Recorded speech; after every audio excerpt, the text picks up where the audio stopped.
అతడు ఇటీవలి కాలంలో నటించిన కొన్ని సినిమాలు బాక్సాఫీస్ వద్ద ఆశించిన విజయాలు సాధించలేదు.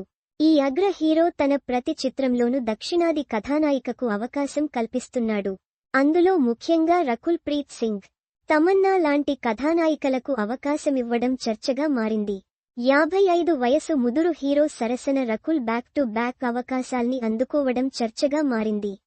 పైగా ఏజ్డ్ హీరోతో రొమాన్స్ చేసే యువనటిగా 33 ఏళ్ల రకుల్ గురించి చాలామంది గుసగుసలాడారు.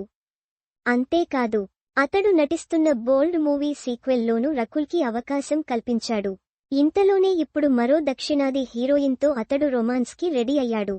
సౌత్ క్వీన్స్ పై ఆధారపడుతున్న ఈ హీరో ఎవరో కాదు, హిందీ యాక్షన్ స్టార్ అజయ్ దేవగన్. ప్రస్తుతం అతడు రేంజర్ అనే అడవి నేపథ్యంలోని సినిమాకి సన్నాహకాల్లో ఉన్నాడు. మిషన్ మంగళ్ ఫేమ్ జగన్ శక్తి ఈ చిత్రానికి దర్శకుడు. అతడు మరో యాక్షన్ ప్యాక్డ్ కథను ఒప్పించి దేవగన్తో సెట్స్ పైకి వెళుతున్నాడు. రేంజర్లో అజయ్ దేవ్గన్ అంకితభావంతో కూడిన అటవీ అధికారి రేంజర్ సింగ్ పాత్రను పోషిస్తున్నాడు. అతడు జంతువులను వేటాడే ప్రమాదకర మనుషులతో ముప్పును ఎదుర్కొనే సిన్సియర్ అధికారిగా ఇందులో కనిపిస్తాడు. ఇందులో సంజయ్ దత్ ప్రధాన విలన్గా నటిస్తున్నారు. పవర్ ప్యాక్డ్ పెర్ఫార్మెన్స్తో దత్ అదరగొడతారని టాక్ ఉంది. అయితే ఇందులో దక్షిణాది అగ్ర కథానాయిక తమన్నా ఎలాంటి పాత్రలో నటిస్తుంది అనేదానిపై మరింత స్పష్టత రావాల్సి ఉంది. తమన్నా గతంలో హిమ్మత్ వాలా, భోలా లాంటి చిత్రాల్లో దేవగన్ సరసన నటించింది. ఇప్పుడు మూడోసారి కథానాయికగా నటిస్తుంది. కానీ తన పాత్ర పరిధి ఏ మేరకు పని చేస్తుందో వేచి చూడాలి.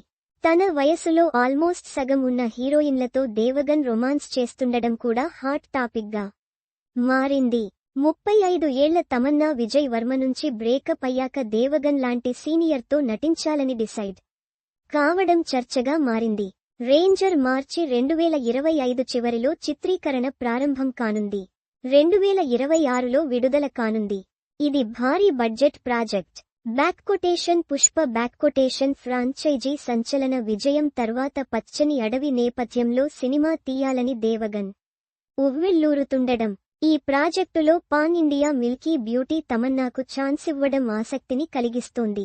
మరోవైపు బోల్డ్ సీక్వెల్ దేదే ప్యార్ దే 2లో రకుల్ ప్రీత్కి అవకాశం కల్పించాడు దేవగన్. దక్షిణాది బ్యూటీలతో అతడి ఆట ఏ మేరకు వర్కవుటవుతుందో వేచి చూడాలి.